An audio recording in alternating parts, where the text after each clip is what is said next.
मैं हूं कलीमुल्ला। आज हम बात करेंगे अज़रबैजान बाकू से शेंजन वीज़ा फ्रॉड या हकीकत। क्या अज़रबैजान बाकू से शेंजन वीज़ा लिया जा सकता है या नहीं? हमारे साथ हैं अली अकबर साहब, जो पिछले 15 साल से टूरिज्म बिजनेस कर रहे हैं और 11 साल से अज़रबैजान बाकू में हैं। अस्सलाम वालेकुम सर, क्या हाल है? वालेकुम अस्सलाम कलीमुल्लाह, मैं ठीक हूँ। आपका क्या हाल है? अल्हम्दुलिल्लाह सर। सर आप हमें बताएं, हमारे बहुत से पाकिस्तानी भाई अज़रबैजान बाकू से मलजूज वापस जा चुके हैं जी। और बहुत ज्यादा अपना माली नुकसान कर चुके हैं। जी। इसकी क्या वजूहात है? जी कलीमुल्लाह, आज का टॉपिक आपका बहुत ज़्यादा सेंसिटिव है। जी सर, बिल्कुल। और सबसे पहले जो है हम माजरत ख्वाह हैं कि बहुत से हमारे प्यारे भाइयों के दिल दुख सकते हैं। बहुत से जो है हम आज कड़वी बातें भी करेंगे, बहुत सी मीठी बातें भी होंगी। लेकिन इन सारी वीडियो का या इस सारे टॉपिक का मकसद हमारा यही होगा, जैसे कलीमुल्लाह ने डिस्कस किया वीडियो से पहले मेरे साथ, कि आप लोगों तक हकीकत पहुंच सके और आप जो भी फैसला लें वो हकीकत की बेस पर लें। तो कलीमुल्लाह, इसमें सबसे पहले तो हम ये देखते हैं कि लोग यहाँ से मायूस वापस क्यों गए बाकू अजरबैजान से। बहुत जरूरी तो पॉइंट है सर ये। मैं उसमें दो तीन कैटेगरीज आपको बताना चाहूँगा कि जैसे मेरे ख्याल में चार कैटेगरीज के लोग जो हैं वो ज़्यादातर मायूस गए, लेकिन जो इन चार कैटेगरीज में नहीं थे वो यहाँ से मायूस नहीं गए। जबरदस्त। उनमें पहली कैटेगरी तो आ जाती है कि जिसे हम पंजाब में या पाकिस्तान में डंकी लगाने वाले लोगों की कैटेगरी बोलते हैं। क्योंकि जो लोग यहाँ पर डंकी लगाने की नीयत से आए तो उन्होंने देखा कि आज़रबाईजान के चारों तरफ, एक तरफ तो रशिया आ जाता है, दूसरी तरफ जॉर्जिया है, तीसरी तरफ आर्मीनिया इनका दुश्मन है, चौथी तरफ ईरान है और पांचवी तरफ जो है समंदर है। तो वो यहाँ से डंकी किसी सूरत नहीं लगा सकते।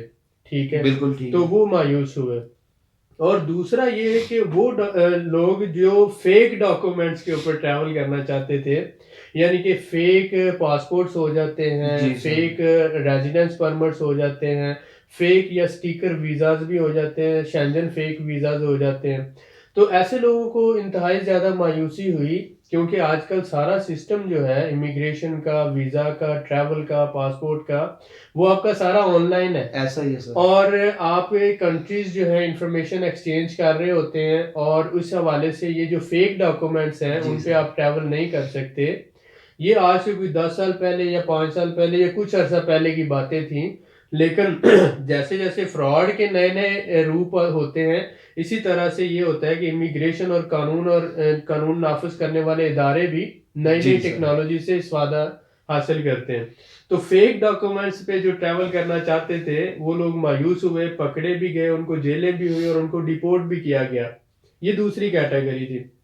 तीसरी कैटेगरी इसमें ऐसे लोग थे जो वहां से पाकिस्तान से विजिट वीजा पर आए और उन्होंने यहाँ पर रेजिडेंट स्टेटस नहीं लिया, बल्कि विजिट वीजा पर ही रहते हुए एजेंट हजरात ने उनको यकीन दिलाया था कि हम आपको यहाँ से शेंजन वीजा ले देंगे, विजिट वीजा पे। विजिट वीजा पे, जो कि मुमकिन नहीं है। ऑल ओवर द वर्ल्ड आप कहीं पर भी दुनिया में जाते हैं तो आपका स्टेटस जो विजिट वीजा का होता है, विजिट वीजा पे कोई भी मुल्क आपको नहीं देता वीजा। जी सर। उसमें एक थोड़ा सा जो है लूप आ जाता है कानूनी, कि अगर हमारे मुल्क पाकिस्तान में किसी कंट्री की एम्बेसी नहीं है तो किसी तीसरे मुल्क से में अगर वो एम्बेसी है तो वहां से जाके वीजा ले लेते हैं। जी सर। तो एजेंट हजरात वो जो थोड़ा सा लूप है उसको बहुत बड़ा करके लोगों को सब्ज बाग दिखाते हैं और कहते हैं कि लाटविया है या कोई और शेंजन कंट्री है, उसकी एम्बेसी नहीं है पाकिस्तान में, तो जी लिहाजा सर। हम आपको आज़रबाईजान से वीज़ा लगवा देंगे लगवा देंगे। गारंटी के साथ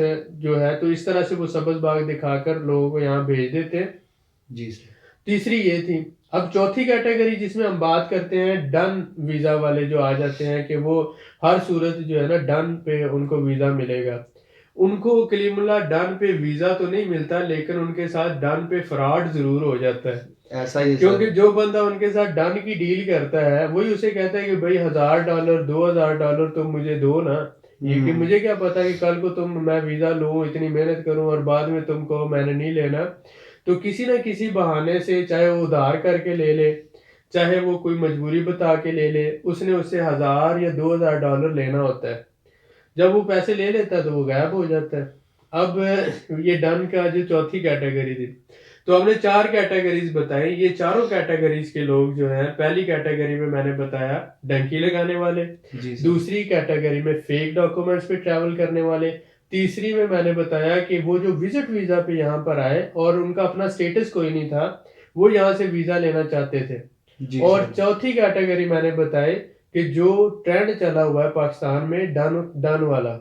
जी असल में तो डन का कोई है ही नहीं। दुनिया का कोई भी बंदा, कोई भी कंसल्टेंट, कोई भी एजेंट आपको वीजे की गारंटी कैसे दे सकता है? 100% कोई भी नहीं दे सकता। सिर्फ ये होता है कि वो जो रिस्क फैक्टर होता है, वीजा रिफ्यूजल का जो रिस्क फैक्टर होता है, वो एजेंट अपने खाते में डाल रहा होता है जी और सर। आपको तसल्ली दे रहा होता है कि आपका पैसा जाया नहीं होगा।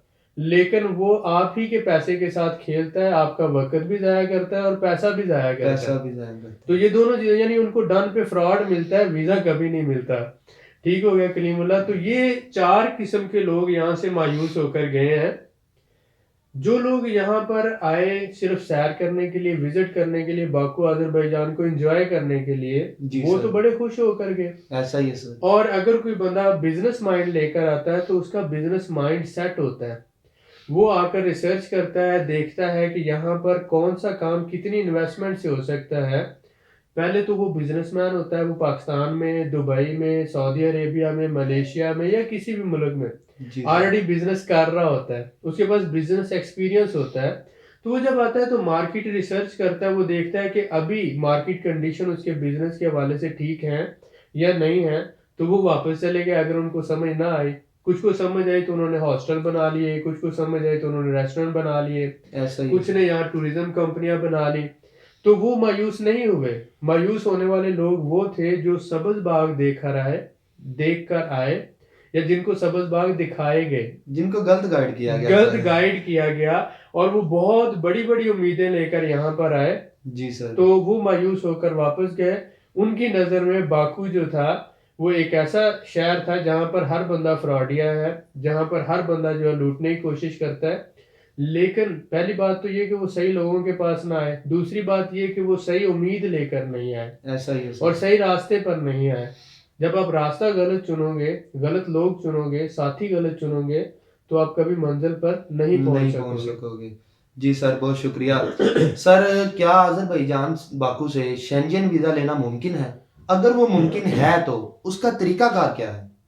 जी कलीमुल्लाह, ये जो दूसरा सवाल है कि शेंजन वीज़ा अजरबैजान बाकू से मुमकिन है या नहीं है, ये बहुत ही अहम सवाल है।